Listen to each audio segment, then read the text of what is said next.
अस्सलाम वालेकुम। پرون زما په یو ویډیو کې یو کس دا کمنټ کړو چې جی موږ ته د قومي اسمبلی او د سېنات فرق وایي، موږ په دې نه وي پوهه.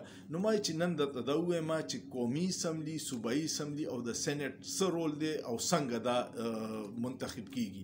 تاسو ته پته ده چې صوبایي اسمبلی د هرې صوبې خپلې چې کوم وزیر اعلی منتخب کوي او هغه عوام چې کوم کس له ووټ ورکړي نو هغه صوبایي ممبر شي.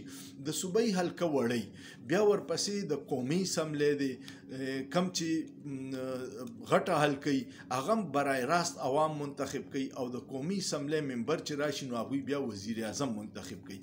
بیا په دې کې دا چې دي دا سیټونه په قومي اسمبلی کې دا د آبادۍ په مناسبت سره تقسیم شوي دي. د پنجاب ډېره غټه آبادي ده، هلته د قومي اسمبلی سیټونه ډېر دي. بیا ورپسې سند دی، بیا KPK ده او بیا بلوچستان دی. نو د هغې سیټونه په هغې نسبت سره کمی دا ځکه خلک وایي چې اکثر پنجاب وګټې نو ته به وزیر اعظم شي.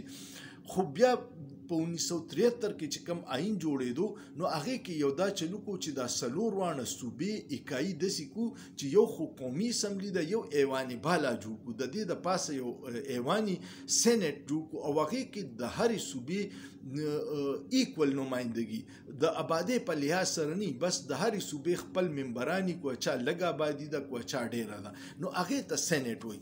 په 1973 کې چې کله سېنات جوړ شو نو اولنې د دې ممبران چې هغه 45 بیا په 1977 کې دا ممبران 63 شو، بیا په 1985 کې دا ممبران چې کم دي نو دا 87 شو. مشرف صاحب چې راغی جنرال مشرف نو په 2002 کې دا ممبران سل کړه. خو بیا چې کله 25وی آئینی ترمیم د هغه نه پس راغی او فاټا د پاکستان سره مرج شوه د KPK سره، فاټا مخکې ځان له د هغې ډېر زیات سیټونو نو بیا یې دا سیټونه 96 شو. په دې 96 کې چې کوم دي 92 صوبایي اسمبلی خلک منتخب کوي او دا څلور چې کوم دي دا د اسلام آباد علاقې دي نو دا قومي اسمبلی خلک منتخب کوي. اوس دا ایکول دي، په هرې صوبې دا 25 سیټونه راځي، 24 نو دا داسې چلی چې په اسمبلی کې د بلوچستان دی نو د بلوچستان اسمبلی صوبایي اسمبلی کسان دغه 24 کسان له ووټ ورکوي او هغه سېنات منتخب کیږي. دغسې د خیبر پښتونخوا اسمبلی، دغسې د سند او دغسې د پنجاب. د پنجاب کې چونکې صوبه ډېره لویه ده نو لکه یو مثال در کوم چې په پنجاب کې یو سېنیټر چې دی هغه په 50 صوبایي ممبرانو منتخب کیږي. نو په سند کې به په 40، په KPK کې به کیدی شي په 30 او په بلوچستان کې به په 10. هغه وړه اسمبلی ده. دا مې الله یو مثال درکو، خو تعداد به پکې د صوبو ټولو یو عمري. په سېنات کې به د پنجاب، د سند، د خیبر پښتونخوا او د بلوچستان د ممبرانو تعداد یو ایکولی پوره وي د دې قومي اسمبلی په شانتي باندې.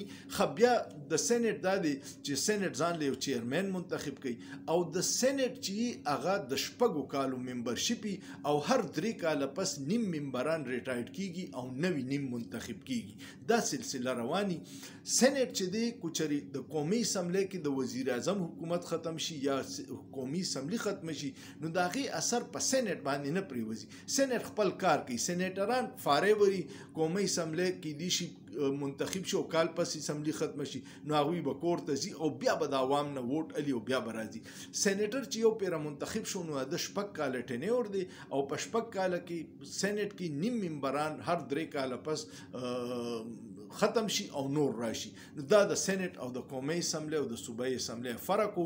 کم کس چې دا غوښتي وای چې موږ ته دا فرق نه دی معلوم، امید لرم چې هغوی به اوس د سېنات، قومي اسمبلی او د صوبایي اسمبلی په فرق باندې پوه شوي. امید لرم ویډیو بس تاسو خوښه شوي. کو خوښه مو شوه کمنټ وکړئ، لایک یې کړئ، شیر یې کړئ او سوچ پې وکړئ. په سوچ کې څه ګناه نشته.